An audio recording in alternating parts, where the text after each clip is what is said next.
Part 3, Section 11.7. So what if our two events are not independent? Two events are said to be dependent if occurrence of one of them has an effect on the probability of the other. So when we worked the example with playing cards earlier, the directions specifically stated that the first card was replaced and that the deck was shuffled before the second card was drawn. Why go into that much detail? First of all, if the cards were not shuffled, then we wouldn't have the same number of possibilities for the arrangements of 52 cards. This is like the problems we worked much earlier in this chapter when we had 7 performers and we were trying to find the number of orders in which they could perform. But then they said, okay, well, performer A has to perform first. And now all of a sudden we had fewer orders to choose from. That same kind of idea is happening here if we aren't shuffling. Second, if the card is not replaced, then the second card is drawn from 51 cards, not 52, and so that probability changes. So in this case, if we do not replace that card, if we do not shuffle, then we have dependent events because the second probability is affected by the first. So how do we deal with AND probabilities if we're dealing with dependent events? The probability of A and B is the probability of A times the probability of B given that A has occurred. One way to think of this is the probability that B occurs if the sample space is restricted to the outcomes of event A. In other words, figure out how event A changes the sample space, then use the new sample space to figure out the probability of event B.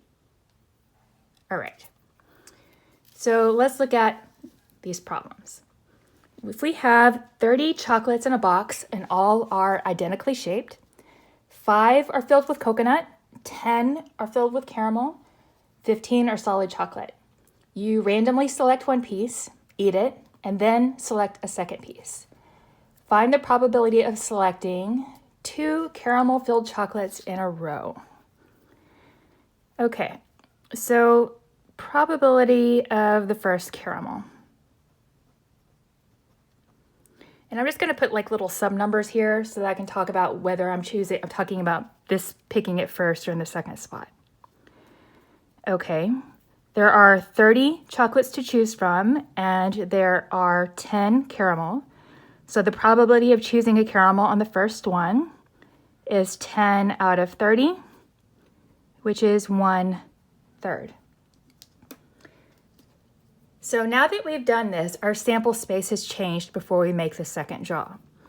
We now have 29 chocolates total.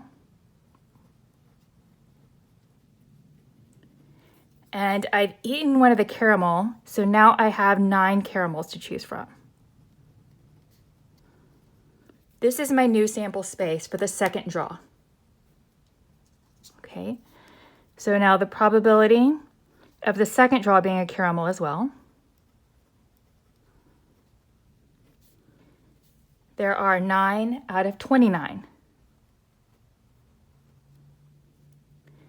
So now the probability of choosing a caramel in the first spot and then a caramel in the second spot would be 1/3 times 9 over 29, which simplifies to 3 over 29.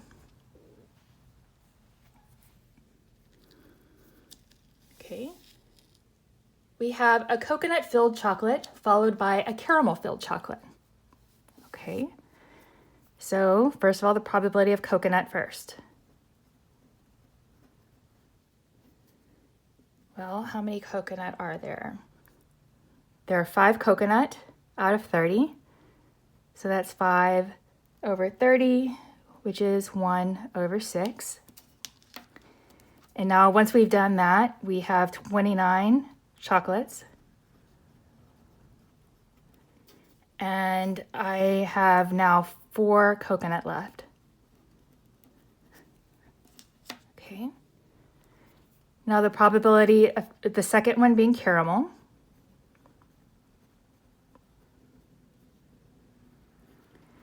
Well, I haven't used up any of the caramel ones, so I still have 10 to choose from, but I only have 29 chocolates total. So the probability of coconut and then caramel would be 1/6 times 10 over 29, which simplifies to 5 over 87.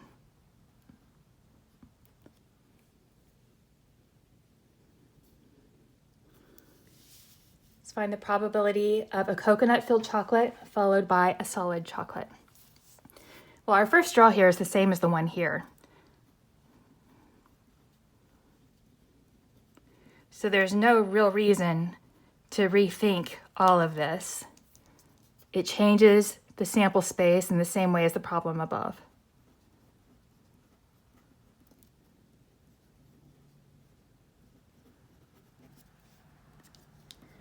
Okay. Now our second draw is solid chocolate.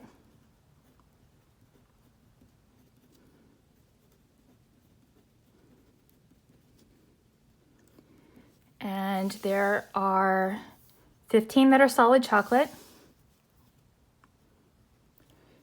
out of the 29 chocolates left. So the probability that we draw a coconut and then solid chocolate would be 1/6 times 15 over 29, which if you multiply and simplify, you get 5 over 58.